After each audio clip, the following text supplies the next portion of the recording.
Waktu itu dia sering kesini dan dia mengatakan bahwa banyak hal yang didapat. Waktu itu, saat itu Irmina tuh sering kesini malam Jumat Kliwon. Saya merasa itu sesuatu hal yang mistik. Kenapa sih harus malam Jumat Kliwon? Tetapi setelah saya ikut dengan rombongan dari Rumah Sakit Karolus, ternyata itu bukan suatu hal yang mistik. Lalu saya mengikuti hal itu, banyak hal yang saya dapat. Yang pertama, saat itu anak saya SMA ingin mendapatkan kuliah di negeri. Kebetulan anak saya bisa masuk di negeri, di UI.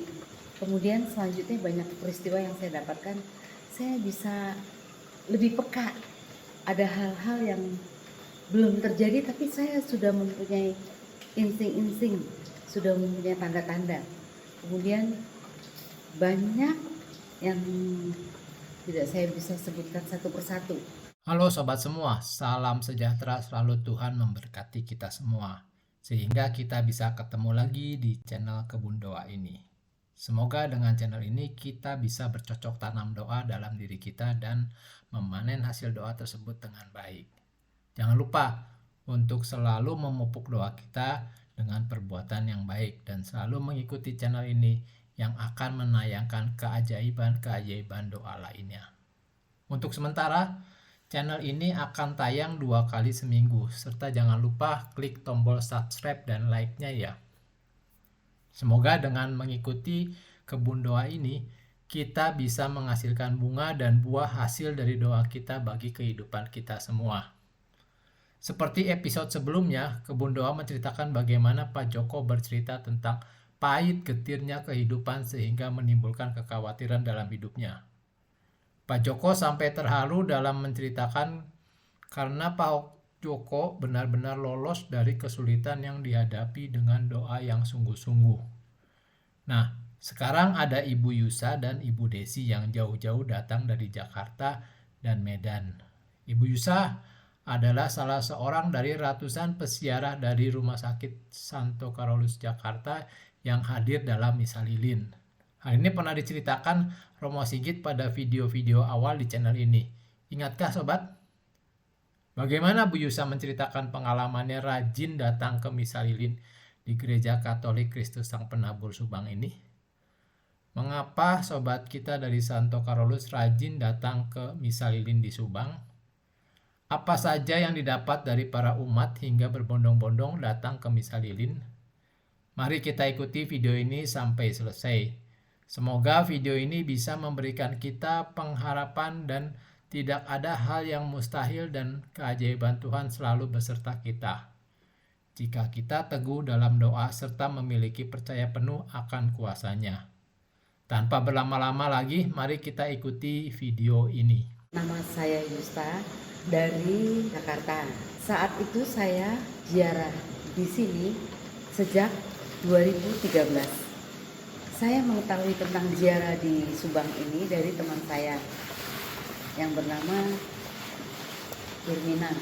Waktu itu dia sering kesini dan dia mengatakan bahwa banyak hal yang didapat. Waktu itu, saat itu Irmina tuh sering kesini malam Jumat Kliwon. Saya merasa itu sesuatu hal yang mistik.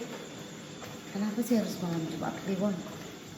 Tetapi setelah saya ikut dengan rombongan dari Rumah Sakit Karolus, ternyata itu bukan suatu hal yang mistik. Lalu saya mengikuti hal itu, banyak hal yang saya dapat. Yang pertama, saat itu anak saya SMA ingin mendapatkan kuliah di negeri. Kebetulan anak saya bisa masuk di negeri, di UI. Kemudian selanjutnya banyak peristiwa yang saya dapatkan. Saya bisa lebih peka. Ada hal-hal yang belum terjadi tapi saya sudah mempunyai insting-insting, sudah mempunyai tanda-tanda. Kemudian banyak yang tidak saya bisa sebutkan satu persatu. Itu saya jalani terus, tetapi banyak juga hal-hal untuk mencapai ke sini itu tidak gampang. Banyak rintangan, banyak liku-liku karena berjalan itu Saat itu masih pembangunan jalan tol sehingga macet ria, habis dinas malam, besoknya lagi harus kerja. Kemudian kadang-kadang terlambat datang ke sini, tetapi begitu mengasihkan. Kita bisa berdoa dengan kusuk sampai saya menghitung jumlah orang sekitar 175, 250, bahkan kalau sedikit 90 atau 110. Itu saya jalani dari 2013 sampai dengan sekarang. Kemudian pandemi stop, tidak ada peristiwa itu lagi. Dan malam ini, malam lilin sangat mengasihkan. Kita misa dengan diterangi lilin tanpa listrik, hemat energi. Semoga apa yang kita mohon Bunda Maria dan Tuhan Yesus memberkati kami. Kan Ibu. Oke, nama saya Betty. Saya dari Medan. Saya datang ke sini nggak disengaja karena diajak, dan ini adalah kali yang pertama. Tapi kayaknya saya jatuh cinta. Artinya saya ingin datang lagi dan datang lagi. Pertama kali saya merasakan misal dengan lilin, dan kemudian kebetulan memang saat ini saya sedang ada pergumulan di diri saya. Ya, saya merasakan sesuatu walaupun saya belum melihat yang terjadi, tapi saya rasa saya siap menerima mujizat itu. Di sini sangat sangat welcome sekali.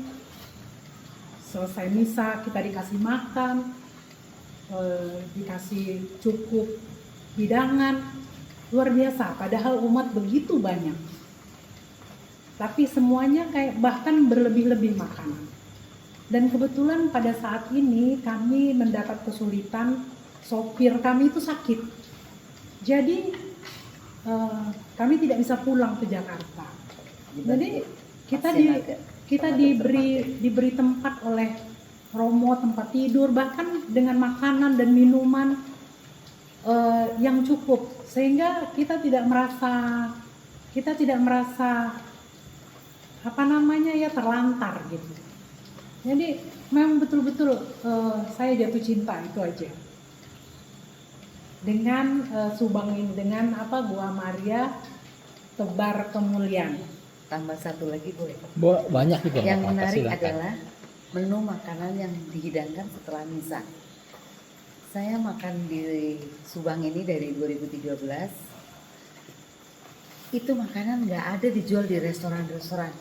Restoran yang sederhana pun, restoran yang terkenal tidak menemukan menu seperti ini yang kita makan di Subang. Iya. Itu saja. Oke. Terutama dari 2013 Ibu di sini ya, ke sini ya, setiap tahun. Pernah nggak ada pengalaman ceritakan satu kali atau apa? Kok ada satu yang terwujud gitu, entah dari yang Ibu antar atau yang ini. Nah, ada nggak pernah dengar atau inget nggak? Oh ya, dari teman-teman saya ada juga ya yang sini. Saya menceritakan betapa banyak doa-doa novena yang dikabulkan. Lalu teman saya pun mengikuti dan dia juga mendapat mujizat, mendapat artinya terkabul apa yang diinginkan. Ingat nggak apa yang diminta dan apa yang akhirnya terkabul sekian tahun atau kenapa? Ingat nggak? Ada yang ingat? Yang pertama seingat saya ada teman saya yang waktu itu anaknya masih SMA kelas 3, kemudian ingin mendapat kuliah di negeri, lalu kemudian dapat. Yang kedua ada teman saya yang ingin mempunyai anak, lalu berdoa sini, mengikuti misa di sini, lalu mendapatkan hasil buah cinta mereka. Lalu kemudian tentang pekerjaan juga, terhambat pekerjaan dan mendapat pekerjaan. Itu seingat saya. Begitulah kesaksian Bu Yusa dan Bu Desi dalam mengikuti ziarah di Taman Doa Bunda Maria Tebar Kemuliaan Subang.